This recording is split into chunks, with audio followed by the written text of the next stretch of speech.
heard two whoops. Okay. I knew there had to be we are at the Commodity Classic, right? There's got to be a few Aggies out there. Thank you, Jesse, and thank you to the hosts of this incredible convention, the National Corn Growers, the American Soybean Association, the National Sorghum Producers, the National Association of Wheat Growers, and the Association of Equipment Manufacturers. Yo, help me give them a round of applause for making all of this possible. Well, what a joy to be here with all of you, and a blessing here in the beautiful state of Colorado with hundreds of our farmers. That looks like thousands to me. Hundreds of our farmers who feed our nation, proudly fly our great American flag. Who flies the great American flag? Let's go. And place our trust in the Almighty God. Who places their trust in the Almighty God? I bet every single one of us here. As we gather in the Rocky Mountain State and our prayers, obviously first let me say this. I don't know if we have any North Carolinians or South Carolinians in the room. We've got a few of y'all. Our prayers are with you and your states. As I'm sure you all know, the wildfire season is beginning, and there are major wildfires out there. So our prayers are with you. Our team is actively monitoring the situation and will continue to respond. But I think as we continue to look across this great country, as my boss, President Donald Trump, is working to make America great again, my job is to make agriculture great again. Who's with me? Who's with me? On this beautiful Sunday evening, I went to church this morning in Fort Worth with my family, but immediately got on a plane to come here and be with you to deliver a couple of pieces of news, but more importantly, the vision that we have in this new White House and this new administration and this new leadership at the United States Department of Agriculture on what we see the next 4 years looking like. I also have a special message from our President, Donald Trump, who I speak with very regularly. The last time we spoke, which was very recently, he wants all of you to know that he hears you. He knows that times have been tough over the last 4 years. He will not forget you, and he will never stop fighting for you, and neither will I. As your newly confirmed Secretary of Agriculture just 2 weeks ago, everyone, this is my 5th state, by the way, I will be your greatest champion in Washington, second only to the President. I will make sure that your voice is heard, and my team will be available to answer your calls 24 hours a day, 7 days a week. And if our team is not, you get me their name, because you may have heard we're doing a little bit of reduction in force across the federal government. So it's a new day. It is a new day, and we are here to serve you. And we are standing on your shoulders, our farmers and our ranchers, and our entire department, all 106,000 employees, will be there to take your calls and make sure we're fighting for you every single day. I know, thank you. I know that I am a new face to many of you in the ag community. I haven't made my living doing the righteous and incredible work that you all do every day, but agriculture and ranching have formed the foundation of my life since the very beginning. I grew up in the small town of Glen Rose, Texas. Any Texans in here? Oh my goodness, we gotta get more Texans to this show. Holy cow, someone called Governor Abbott. I grew up in the small town of Glen Rose, Texas, population 1,200 at the time.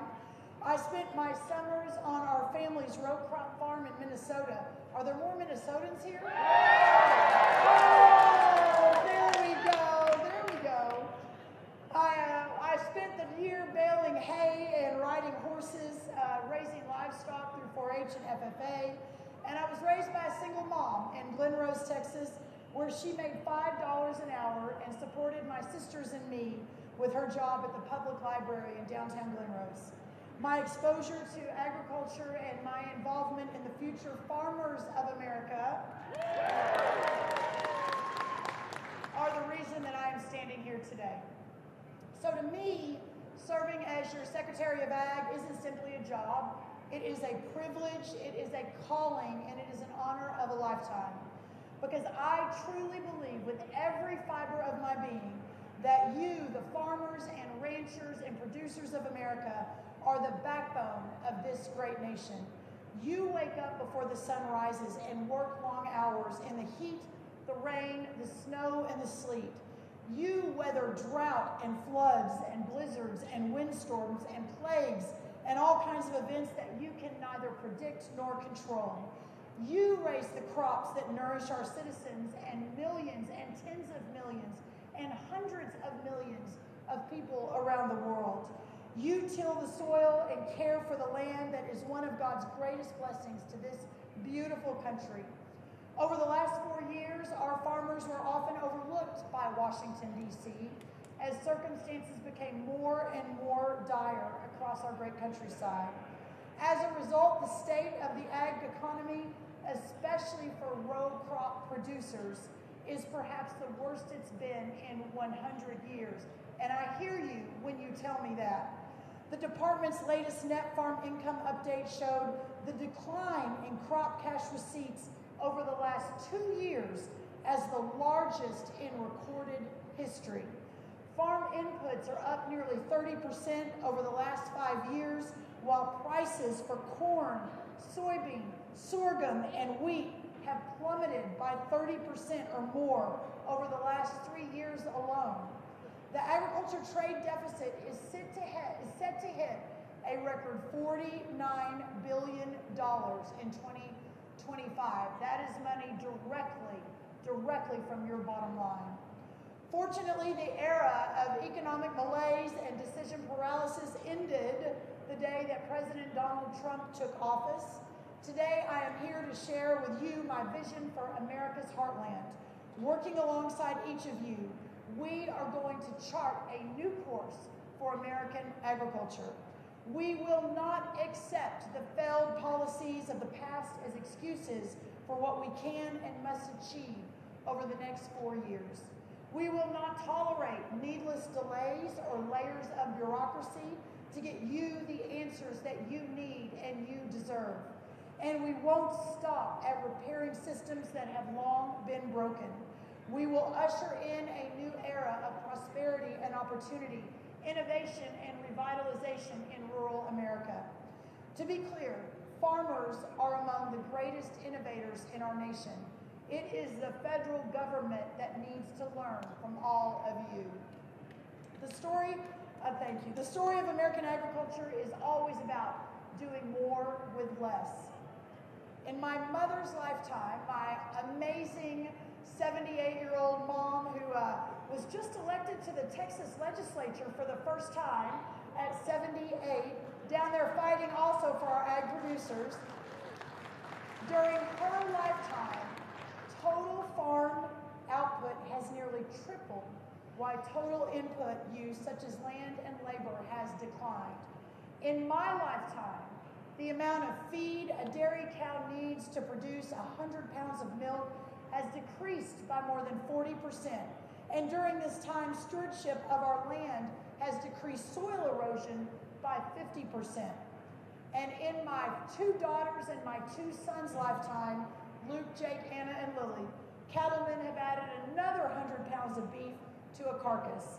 Meanwhile, American consumers spend roughly only 10% of their disposable income on food, which is the lowest, and historically would say the lowest the world has seen. We owe this to hard work, innovation, and modern practices developed on your farms and by those partners in science who never stop trying to get better. When I hear people say that something needs to change in agriculture, I say, yes, United States ag changed yesterday, it's changing today, and it will surely change tomorrow. This is just how we do things in this country. But what has stayed the same for far too long are the broken systems in Washington, D.C., including at the USDA, that haven't been updated in decades. It's time we make it easier, not harder, for you to own, operate, and expand your farms. That is why I am proud to work with the Department of Government Efficiency, otherwise known as DOGE, to refocus the USDA on its core mission of serving farmers and ranchers, not far-left climate agendas or DEI programs.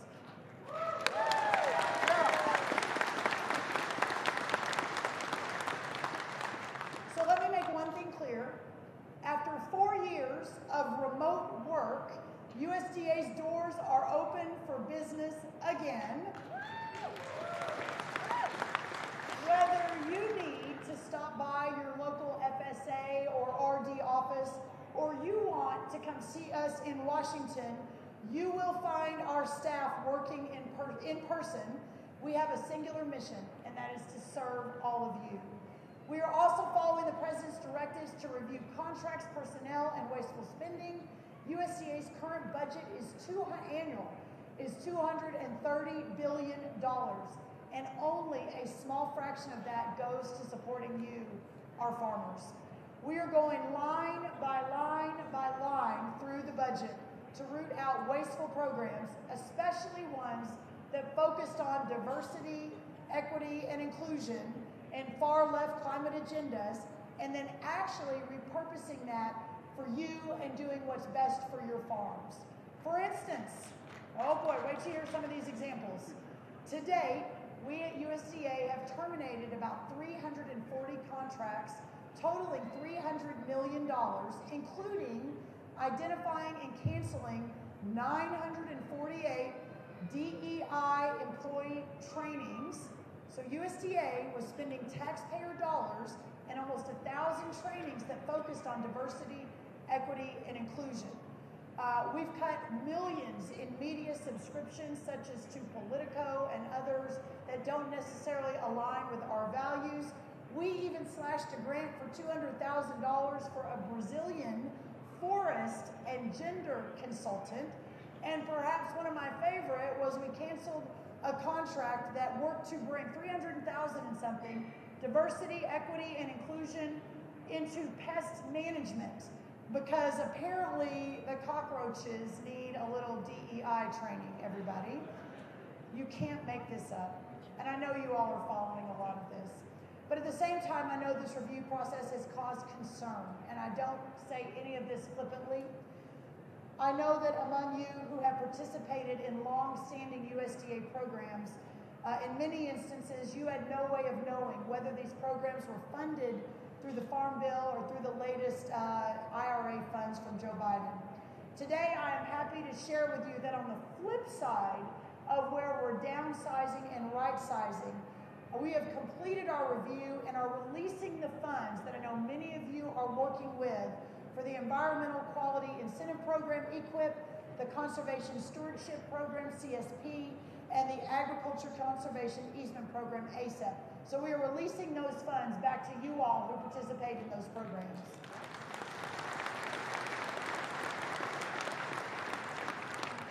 And we are still under review. When I say our team works hard, I mean they work 7 days a week, 20 hours a day as we're going line by line at the President's direction. We're still reviewing other programs to make sure that they are focused on making American agriculture the most competitive in the world and moving our industry into greater prosperity than perhaps we have seen in our lifetime. Gone are the days when the USDA will be advancing the Green New Deal. Gone are the days that the USDA will be advancing diversity, equity, and inclusion. And instead, we will only advance deals that will advance those that put our farmers and our ranchers and our ag community first. I also know that many of you, and you have mentioned it to me in my last 2 weeks, I've been across the country. I think I've spoken to almost 200 farmers directly through different and various communications efforts, roundtables, one-on-one phone calls.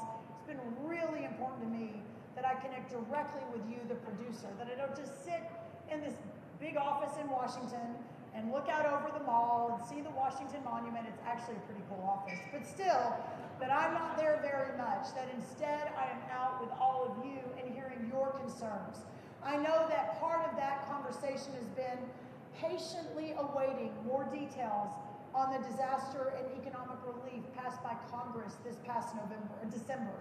And given the dire state of the farm economy in the last 2 weeks since I've been on the job, we have been working very diligently and as quickly as humanly possible, understanding the urgency of getting these funds out the door. Our approach is guided by 3 principles. We want the process to be simple, transparent, and fast. My team has been working to stand up this process. Today, I am proud to announce that the Economic Assistance Program will be called the Emergency Commodity Assistance Program, ECAP. You know, we love the acronyms in ag, don't we, and at USDA. ECAP is the new program to help us distribute that $30 billion in funds that the Congress passed in December. They gave us 90 days to start distributing that first $10 billion in economic assistance, and we are on track to beat that and get that money starting to move immediately in the next few weeks. I've asked my team to think creatively about how to continue to develop a much more streamlined application process, because the last thing we want to be is the bottleneck to get the funds that are so desperately needed. In cases where we have information already on file, a pre-filled application will be sent to you. FSA will use the 2024 acreage reporting data you previously filed to initiate that application process. I mean, this is just common sense. Why wasn't this happening before? Now we're moving into the new era of common sense at USDA. There will also be an opportunity for you to provide this information if you missed that window. You will be asked to review the information, sign, and return the completed application back to your local FSA service center. We are also developing tools to provide for fair and transparent standards for calculating payments. Just in case there was any doubt, it will not be based on DEI metrics, but instead will be based on need regardless of your skin color or geographic location. Which, again, I guess that was happening before. I'm very confused. We are simultaneously working on rapid implementation of the $20 billion in disaster assistance due to weather conditions outside your control. Unlike the previous administration, we will not delay for an entire year, and gone are the days of progressive factoring. No longer will you be required to turn in your tax returns. We will have much more to say on this specifically in the weeks ahead, but it's a new day at USDA. As President Trump works with Congress to extend and perhaps even expand the tax cuts, I will work alongside him to repeal the death tax once and for all.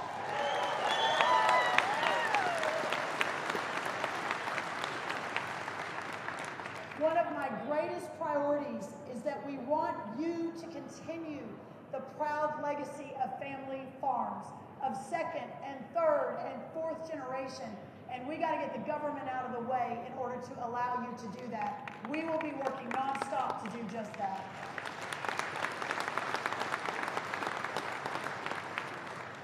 I got a call on November 23rd from President Trump about this job. I took the call, obviously incredibly honored, talked to my husband, we prayed about it, talked to my 4 children. They were so excited at this opportunity to serve. But within that first hour, and by the way, y'all, we were driving our RV to Auburn, Alabama to watch the Aggie-Alabama game. We were at a Walmart in Newton, Mississippi. I'll never forget. I will have special love in my heart for that Walmart forever. But my second call that I made was about the Farm Bill. And how do we get the Farm Bill across the finish line for all of you this year? It is inexcusable that that has yet to happen. And I understand there are a lot of factors out of the control of those who are making the decision, but there is a new game in town, my friends, and we will do everything we can. And my commitment to you is that we get a Farm Bill done by the end of this year. Pray for that, help us fight for it, and let's get it across the finish line. Together, I do believe we can avoid punting a full 5-year Farm Bill for a 3rd time and instead provide production agriculture the certainty you need to plan